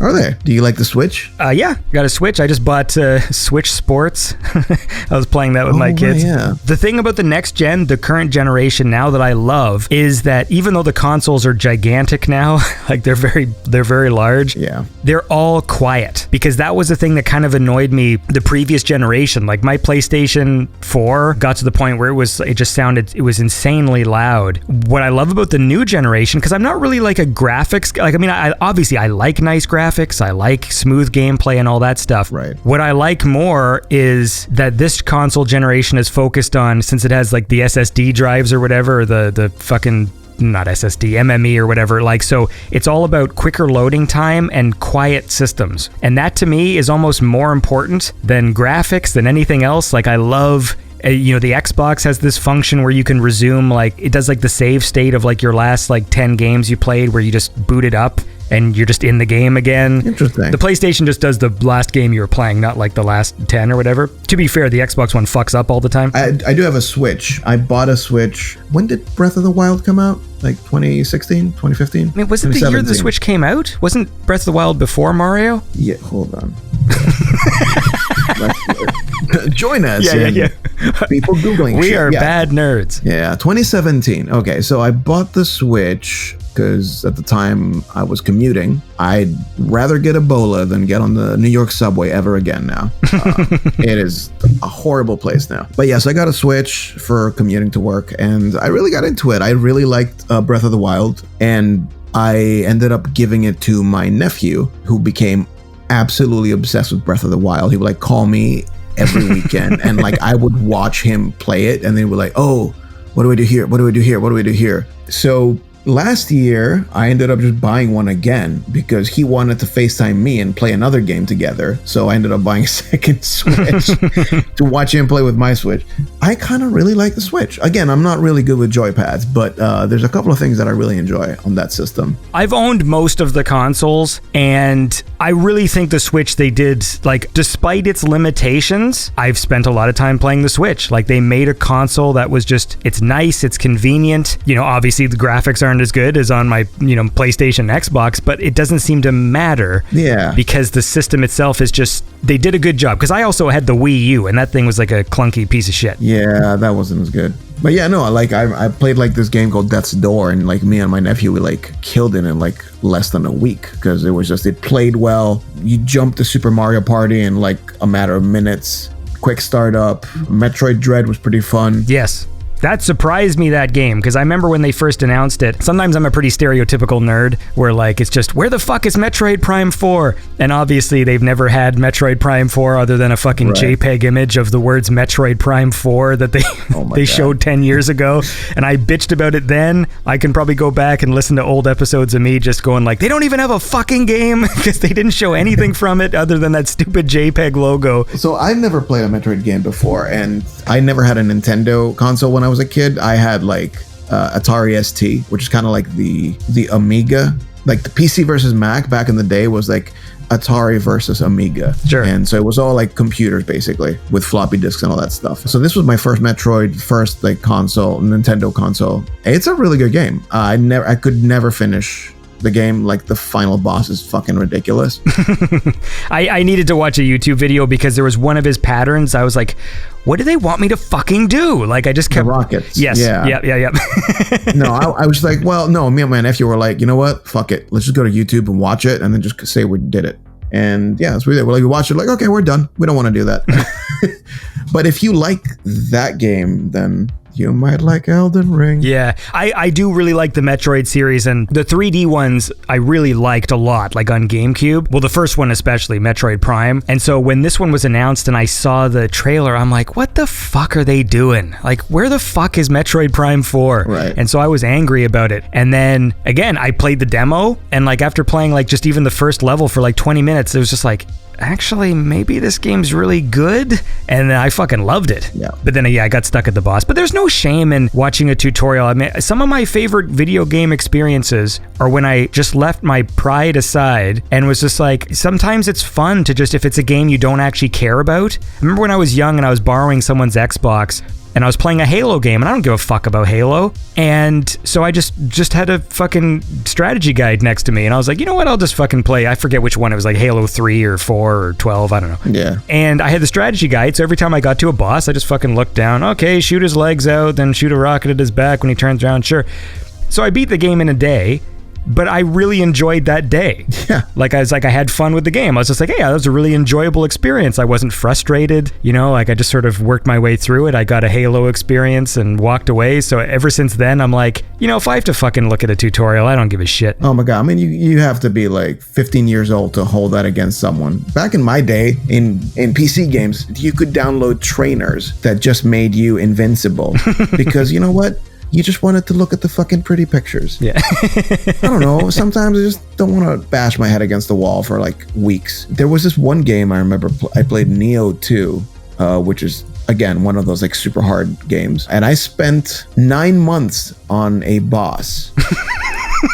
Like, I didn't spend hours on it, but I was just like, nope, we're fucking doing this. I will not play another game until I beat this boss. It took me like 9 months. On and off, obviously. I wasn't like there hours every day. Not gonna do that again in my life. Yeah. I'm happy he's dead, but that's it. Well, you sound like a pretty cool uncle, man. Yeah. Giving this kid a Nintendo Switch? What the hell is that? Oh my God. So there's this chain of supermarkets in the States that I'm doing a campaign for. It's a pretty big chain, and they have a bunch of commercials, and a bunch of memes were spawned from those commercials. So I keep trying to make my nephew like watch like my new music videos and like listen to my stuff and all that, and be like, yeah, listen to this, little shithead, because you're going to support me financially one day. and I just want him to like look at the cool stuff. And he's into the Starcadian stuff, but then after a while he was asking to see all the memes based on the supermarket commercials that I make. I was like, you little schmuck. How dare you? Your uncle is Starcadian. You want to see the pee-pee poo-poo memes on YouTube. Are you kidding me right now? So, not bitter at all about that, in case you're wondering. Yeah, that's the thing about kids, man. They never, like, even my own kids, I was just thinking like, oh, it'd be cool if, like they'll like some of the same things I like, but it just never quite goes the way. I mean, when my son was young, I was like, this will be cool. I'll get him started on playing video games. We had the Wii U at the time, and he was playing Mario and stuff, and I thought, wouldn't it be cool? He grows up to like games, and we can play games together. And he's on his computer all day, but he's playing like fucking, it's Fortnite, and it's Roblox, and these things that I just have no connection with. And so I never really play with him, because he's just like, oh, see this thing in Roblox? I'm like, this is shit. Like, this is some fucking, like, he'll play a game where it's just like, you got to dig holes and then you earn coins. I'm like, what? I mean, frankly, that's a lot of my games is like digging and coins and flowers. I mean, The Witcher is like 80% picking up fucking herbs in the forest. So I'm not going to hate on that. But the kids are fucking mercurial, man. They're so like flaky and just like, you can never guess where they're gonna come from. Like when I was 10 years old, when I was 9 years old, my dad bought me a Fangoria magazine, and I was obsessed with Fangoria. Fucking parents are hilarious. Oh no, yeah. Oh yeah. They didn't give a shit. Oh my God. hey, Hey, while you're watching Fritz the Cat, why don't you look at this fucking magazine of all this fucked up horror makeup? No, for real. Yeah. I mean, I'm surprised they didn't just straight up give me heroin, honestly. Now that I'm saying this out loud, I'm like, Jesus. Obviously, I became obsessed, like sick obsessed with Fangoria. I would make my dad like travel, because I grew up in like Greece, so it's not easy to get Fangoria in Greece. He would have to travel around the place to find copies of Fangoria for me. And I was like, okay, well, my nephew now is like 11 years old, so it's about time someone corrupted him and kind of like showed him some cool stuff that his parents are not going to show him. And I found out that my nephew is a complete fucking narc, because I'd be like, hey, you want to see this game? It's called Sniper Elite 3, and you can like headshot Nazis. And he's like, oh, that sounds inappropriate. What? You're 11. How do you even know what inappropriate means? What side are you on, kid? Yeah.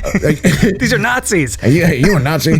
No, I was just like, he's like, no, I don't watch blood stuff. It's inappropriate. I'm like, what? You're 11. Like in his age, I was just like, man, I gotta watch the craziest shit out there. Like, that's your instinct, right? Yeah, because my son's 11 too, so like I'm trying to figure out now like what age I was when I watched certain movies, and I'm like, okay, like I'm fairly certain I watched Terminator when I was 10, and like some of my favorite films I can't show him yet because I'm just like, I think 11's too young for Scarface and stuff. But you know, there's certain things where like I'll put him on, and it's funny because he's on the internet all the time looking at all these memes. I know he sees things that are way above his age range from just like flipping around, but sometimes when I put on movies, he will react in a interesting way to them. Because I remember like I was watching Predator one day. I thought like, oh, you know, kids like to be scared a bit and see a movie that they're not supposed to see. Like sometimes that's what interests them. Yeah. The thing when you have kids, like, they have the magical ability, because my wife likes watching like horror films and stuff. I don't really, but she does. And guaranteed, you can have the door closed. It doesn't matter where your kids are. Right at the moment that someone just gets a knife stuck right through their head, your kid just walks in. It doesn't matter where. They literally teleport into the room. Yep. And then I'm such a meta guy, like in the way that I think, that, because I guess like our parents and, you know, older generations never thought this way, but now we're so conscious of everything. So the second a kid sees something like, I'm just like, well, we just fucking planted a traumatic memory. You know, like, I know you're going to be talking about this when you're an adult, and that's all I can think of. Because like so many times my daughter's walked in the room right as my wife's just watching some fucking horrible scene in a movie, and like she just walks in at the exact moment though, like the exact moment where it's almost like scripted that it happened that way. But you know, I think it's interesting. I think kids these days they're just built different, frankly. I think being born in a society where an iPad is a thing is a lot different. Like you said, like being on the internet all the time, like there was the fucking internet when I was a kid. When I was like a teenager, there was news groups and Netscape Navigator and GeoCities websites. It was not really the internet that we know now. We weren't as desensitized to, not to violent and scary and bloody things, but more to like the amount of information and content that's out there. Yeah. And I think from a very early age, kids understand now that there's just a ton of shit out there. It's all fake, and there's really nothing to be scared of in a movie with a whole bunch of blood and monsters. It's just, they're just a lot more savvy when it comes to that stuff. See, I'm worried that it's less of a savvy and more of a desensitization to just everything. I feel like our brains are not meant for this much information. They're not. I think it's bad.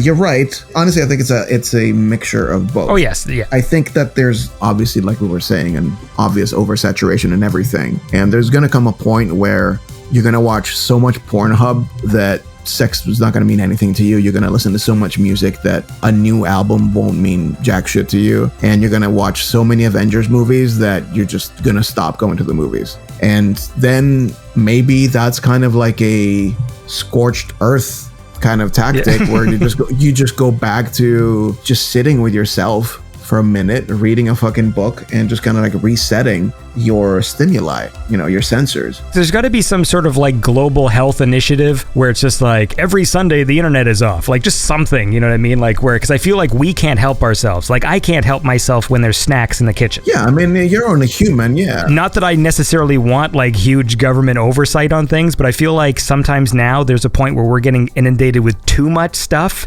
that I wish some of these things like social media platforms and other people just behaved way more responsibly and less evil and just acknowledge, hey, you know what? We're making people depressed. Maybe Facebook fucking shuts off after midnight. You know what I mean? Like just... I mean, but honestly, all Facebook is doing is riling up boomers. Zuckerberg isn't your fucking enemy. He's just a schmuck that's making a ton of money off a bunch of Karens that think that the deep state is out to get them. Because yes, of course it is. Bill Gates specifically made a chip for you, Karen, in Minnesota, because Bill Gates... He's in the factory, he's manually making each chip. Yeah, but specifically he wants you in Minnesota, Karen, to know what you're up to. Not Putin, not Al-Qaeda, you're the target of the deep state, of course. That's how important you are. Yeah. But no, I think to me, the most insidious of all social media is Twitter. And yes, I don't know where we're going to be when this airs. If you had that social media platform, like if you were put in charge right now and you've got a billion users and so much shit going on, I feel like if there was some easy solution, they would have done it. I feel like it's just got to be really, really hard to quality control billions of things a day, even for a computer. The thing is humans just have bad base instincts. That's just how we're built because we're animals. And you put a monkey in a room full of bananas, you're just going to go apeshit. Oh, dude. I just discovered animal ASMR, and I saw this video of an orangutan eating like a bag of chips, and they have like a microphone next to him. Oh god, that sounds disgusting. No, dude, it's fucking amazing. It's hilarious. Like the way he dumps the chips on his head. What I like is it's a Samoyed that gently eats like watermelons and shit. That I'll fuck with, but monkeys scare me. I saw a rabbit eating a watermelon. It's a 12-minute video, and they got the microphone right up to its mouth, and it is the fucking funny. It's like 12 minutes of just, and then it looks up at the camera and you see the fucking watermelon juice pouring down its face. Yeah, it's awesome. I mean, if that's what we're watching just to calm down from a day in the life, that tells you something, right? I'm watching videos of a kitten eating a sausage link, and they got the sausage link out, and this little black kitten's just sitting there they're just eating the fucking... It's amazing. That's the good side of the internet. Yes, it definitely is. I actually didn't indulge animal internet for the longest time. I know that was a big joke, and everyone's always like, oh, fucking... Everyone's watching kitten videos, and I wasn't, and I was watching all this stuff that was making me mad, and then one day I'm like, you know what? Fuck it. I'm gonna go and look at kittens on Instagram, and now I follow a bunch of cats, and it really does make me happy. And I really love animals who get along, interspecies things. I like videos where a dog and a cat are friends, and the cat cuddles up with the dog, and it's just moments like that when I watch those things. It is very simple, but it does make me feel really happy. Yeah, I mean, it's look at your parents, right? And look at people of your parents' age. And to the younger people listening to this, look at people 20 years older than you, 30 years older than you, and take notice of the type of art they're ingesting. And it's probably going to be the most inane, cotton candy, vanilla milk toast bullshit there is. Why? Because I guarantee you there's not a single fucking horror movie that's as scary as the experience of life itself. So you reach a certain point, you want to watch some disposable water solvent milk toast entertainment sometimes. That's it. You'd no one over the age of 40 something wants to listen to stuff that makes them angry and stressed and panicked and scared or whatever. No, they want to watch Adam Sandler farting on a horse. That's because that's as far as you want to go. The rest of your day is Hereditary, so you want to settle down with a little bit of Adam Sandler. Now us weirdo ass musicians, we just dive into heavier stuff, but that's because we have a mental illness called art. Yeah. Unfortunately. Well, It's important to me to be inspired, and I think that's the power of music. And so for me, I mean, that's mostly what I do now is like I find myself watching less things, getting into less stuff, but obviously because of this show, I'm constantly listening to music and stuff. And for me, it's like a selfish pursuit because I want it. Like I need music. Yeah. Listening to new, exciting music is really awesome. Even though I love movies and TV and stuff like this, there is nothing quite like the way music can give you energy and also act as inspiration. And the reason why I gravitated towards the synthwave scene when I found out about it was just because it's very evocative visually. Like I listen to synthwave and I picture scenes and I picture things, and I just love that feeling. Yeah, because synthwave kind of came from a more cinematic kind of inspiration. Yeah, a lot of it tends to be very soundtrack inspired, you know? Yeah, it makes me happy, just like a kitten eating a sausage, just like Fritz the cat and whatever. Well, look, how about this? Let's listen to one more song, and then we can wrap up, because you and I have been talking for a very long time, and you've probably got to go to bed. No, I got Elden Ring to play. It's fucking midnight. I just looked at the clock. Oh, no. Let's listen to Causality, because this is a cool song, and then we'll be right back with Starcadian.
right, and that was Starcadian with Causality, and I'm here right now. I've been chatting with Starcadian. We've been talking for a long time, but we can wrap it up.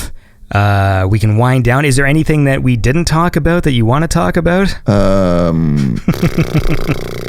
I think you should start a YouTube channel with synthwave artists eating Cheetos, and that'll be like mukbang, but with synthwave people eating junk food in front of their DVD shelf with their collectibles in the background. No, yeah, they're like all watching Drive. They are all watching Drive. They're all watching Drive. They're eating their favorite like junk food, and then you just put the microphone right up there, and just that's the most nihilistic idea I can think of. That actually made me ill thinking about that. Yeah, I don't want to see people eat. Like I don't want to see synthwave musicians eat. I don't want to see synthwave musicians. I don't even like music. I just do this for the chicks, man. Yes, the plentiful groupies of the early 21st century. Yeah, this is what I always tell people. Like, you know, I just walk around, I tell people, like, you into synthwave? And then ladies just come flying out of the walls. They love it. But when it comes to ASMR videos, I'm not really into, like, the human ASMR. As I say, when I discovered the animal one, there is something different and more satisfying about it. As far as people are concerned, the only thing I really like is I've always loved the sound of pages turning. Whenever I would play video games, I always loved any game where there was like a book where you like every time you press the button, just the turning of the page. And I always loved that. Yeah, I have a couple of friends that do audio sound effects for like Apple and stuff like that. And like the amount of iterations and revisions and feedback you get over like a sound, you know, it's insane. Well, yeah, like UI sounds can make or break a thing, man. Like there is something about the magic of when they have it all down, especially when you like buy a new console and there's like the background music that plays and then the little sounds of every little thing, and there is something about when it's all done well, just how satisfying it makes the navigating experience. For sure. I'd love to work on a video game. I think my obsessive nature would lend itself to either doing the music for it or like doing like sound effects for something. And I think it's like very fertile ground of thinking stuff non-linearly, you know? Like you have a song, you got 3 to 5 minutes, beginning, middle, end, solo, whatever the fuck. I think in video game form, you have to think of it in like loops. Yeah. And actions and dynamicism, and that's really interesting to me. The other thing I'm doing now is, this is totally random, but I just wanted to talk about it, I guess, is I'm learning to appreciate metal music that I didn't appreciate when I was younger. Sure. I used to be a metalhead, obviously, but I still am. I think at some point I decided that guitar is just, we're kind of driving into the ground with like the same old stupid blues licks and the emo thing that was going on in the mid 2000s. So I kind of just switched gears to electronic, but I'm slowly starting to fall in love back with guitar-based music. I'm slowly trying to find a way to kind of blend the two worlds together in like some new form of like space rock disco funk thing. Now, would this be a Starcadian project or a side? Oh no, it would still be Starcadian. It would sound like Starcadian, but there would be like the added flair of either composing on a guitar or just adding a layer of guitars, which I already do. I already have a ton of guitars. It's more like I'm now realizing that I enjoy writing songs that way, which makes songs more dynamic than writing them on a piano, you know? Sure. But yeah, not that it's a major influence or anything, but I'm learning to really appreciate Pantera. I never listened to Pantera when I was a kid, ever. Like I was super into Soundgarden, was a huge inspiration on Starcadian. And yeah, no, someone was just like, hey, here's a couple of videos on like Dimebag Darrell's solos, and the dude's musicianship is unbelievable. Like the little in jokes that he does within a solo as a musician, you're like, oh my god, that's really clever and funny. And yeah, their music is kind of cool. It's my new pet project, is to like learn Dimebag Darrell solos.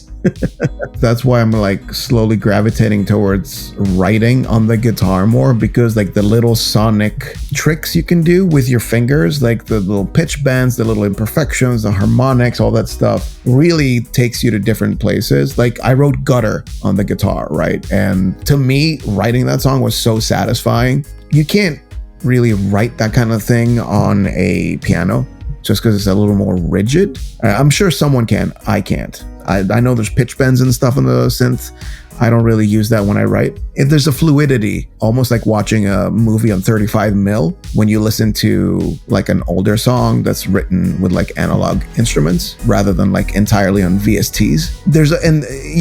I think I've talked about this before, where I don't really listen to a lot of synthwave, if any at all, because it's so synthetic in the production that it doesn't really do anything to me. Sure. All I can listen to is like the snare drums and stuff. Like the only one that I can think of that's not even really synthwave that I listened to for the longest time is Oliver, which pretty much every producer worth anything has listened to and obsessed over, because Oliver's production is like the best there is. But other than that, like I'd rather listen to like Blondie or shit. Let me just pull up Spotify. I'll tell you what I've been listening to, other than Pantera. Yeah.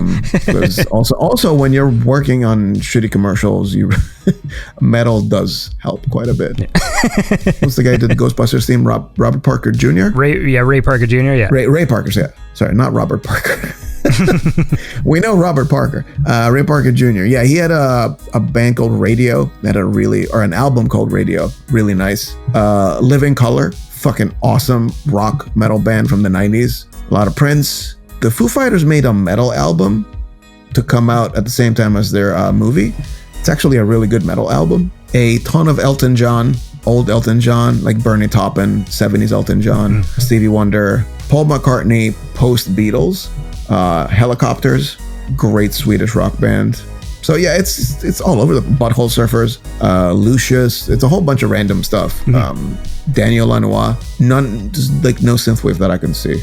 I started this show in 2013, and in recent years, the weird thing I've noticed is just people who make synthwave now who are inspired by synthwave. Right. Whereas, when it started, you really heard the influences of like, oh, I get this artist really likes video game music. This artist really likes, 80s synth pop. This artist likes Prince. This artist likes Michael Jackson. Like you get the sense that their influences actually came from the time. Whereas now there's a lot of people whose influences are like the Midnight. No, you're right. I mean, no one listens to you only listen to your peers to see like what they're doing, so you don't do too much of the same thing. Sure. Or like just out of competition or whatever. But yeah, I think it's a very valid point. You always listen to like a few generations before, because that's kind of the quilt of music, right? You listen to what's been done before and how you could potentially advance it and add to it, right? Obviously, there's a reason why a lot of us are nostalgic for these earlier decades of music, because there was something different about it, right? There was thought put into the songwriting and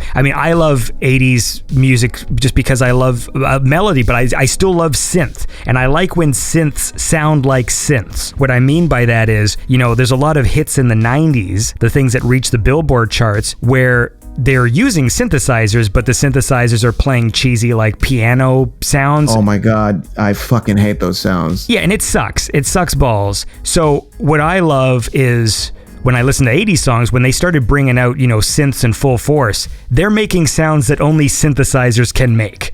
Big, fat, weird, stringy bass lines and these fucking awesome sounding things, and at the end of the day, the thing was you had to make a memorable hook. You had to make fucking cool melodies. People had to be able to sing because there was no fucking pitch bending their vocals and stuff. And there's all these things you could do and still have fun with vocal effects and stuff like this, because I love it. Obviously, I love the way the vocals sound in your music because I love vocoders and talk boxes and all sorts of things. And like, I'll be fucking honest with you, I even liked auto-tune like when it came out. I know that it became a crutch, but like, I like interesting, cool vocal effects as a tool. Yeah, I mean, basically, these are all, like you said, these are all tools. These are all garnishes, right? It's almost like a cake. Like you can put all the fondant and all the little flowers and all the stuff on top, which will be like the synths, the auto-tune, the drums, the stereo imaging, whatever. But at the end of the day, it's what you said, it's the song. Is the song good? If a song is written right, it's written truthfully, and like it's saying something, then it's gonna shine no matter the genre. And I think synth songs in the 80s were written because synths were new, people were inspired, and people were writing to that sound. That's why it came out truthfully. And I think all genres could benefit synthwave too from using new and exciting technologies to write in new and exciting ways, so it's almost like one thing complements the other, rather than just be obsessed about vintage sounds, because you're not going to find anything new or truthful with vintage sounds. You're only going to you're going to feed the nostalgia monster for a little bit, and that's it.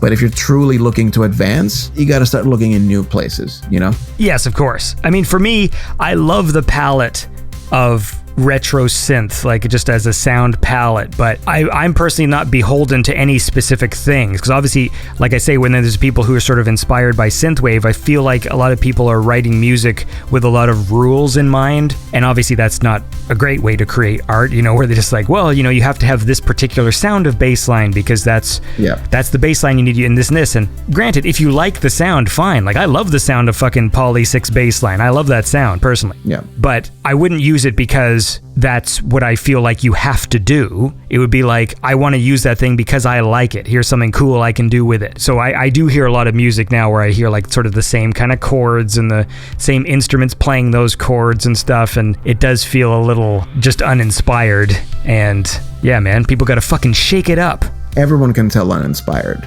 If there's one thing I would say to like new musicians is like, people can sniff uninspired and unoriginal from a mile away. And if people are complaining about like why people aren't listening to their stuff, it's not because of gatekeepers, it's because it's not inspiring. That's it. That's all it comes down to. Oh, the cops are coming to get you. Dude, New York is going crazy. Shit's getting real here. We had like a thunder boom, they called it, 2 days ago, where like I woke up at 6 a.m. I thought it was like a nuclear bomb. Oh yeah, dude, that happened over here too. Yeah, we had a storm a few months ago, and it was just this single loud just crash. Yeah, like long and bassy, and you're like, what the fuck? This is it. Yeah. This is the day. Yeah, it's such a weird thing. Especially, it's really off-putting too when it happens at fucking 3 a.m. Yeah. It's also weirder when the rest of the family didn't hear it. So then I wake up and just hearing this sound like, are we dead? Yeah. Like, what the fuck just happened? Everyone else is just like sound asleep. I'm like, oh fuck, now I'm gonna be like all stressed out in the middle of the night for no reason. I gotta go do chores. Oh no, I went straight to the kitchen. I got like a kitchen knife. I got all like ready. I was prepping. I was on it. I got a jar of peanut butter. Yeah. I got my Elden Ring and my laptop. I'm good. Good to go. Well, look, man. Listen, we have been talking for a very long time. I gotta let you go. Oh, fine. But but no, it's been good talking, man. It was nice to meet you, and you know, you make really awesome music. So keep doing that. Thank you. It was really fun to be here. It was great to connect, and yeah, this was really fun. Got to do it again on the next album. Yeah, man. So where should people go? Fucking Starcadian.org. .gov. Yeah. You should go. Yeah, go listen to my music. Go listen to Radio Galaxy. There might or there might not be vinyl coming soon. I don't know. We'll see. Supply chain issues, but that's in the works. Yeah, go to Bandcamp, buy my shit. Go to Spotify, stream my shit, and go watch the videos. Well, people should definitely do that, because obviously the music of Starcadian is awesome, and it gets Andy's seal of approval. Not that you need it. But I'll take it. All right, take care, dude. Thanks so much.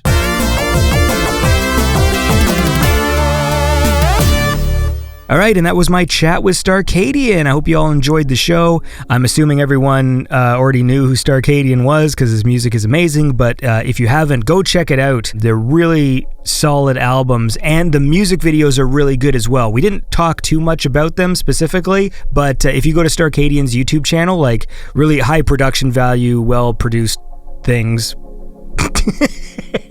All right, my brain is shutting off. Listen, thank you so much for listening to the show. Tune in next time to Beyond Synth, the best synthwave chat show there is. And I hope you're all enjoying the new format of Beyond Synth. I'm having a lot more fun producing these episodes, because every week is like a different show, so it's fun because every week is kind of different. And producing the commercials and stuff like that is a lot of fun, so I hope you're all enjoying that as well. And I did start posting the shows to YouTube again. I know really only like 10 people ever listened when I put them on YouTube. But the reason I stopped was, this was like, 4 or 5 years ago. The YouTube algorithm was just so strict about flagging music that half the things I posted just got blocked. And then it just wasn't worth it to post there anymore. But I think things have changed with the audio distribution systems now and the algorithm, and so they don't usually block things as much as they were at that period of time, so I'm going to post the shows to YouTube again.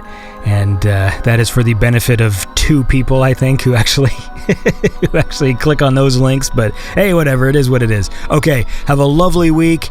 Keep on being cool, and keep tuned in to Beyond Synth for more fun shows and cool music. And I'm out of here. Beyond Synth Radio is produced by Andy Last. Check the show notes for more information on the musicians featured on the show. Beyond Synth is made possible by listeners like you. Consider supporting Beyond Synth at patreon.com/BeyondSynth. Thanks for listening.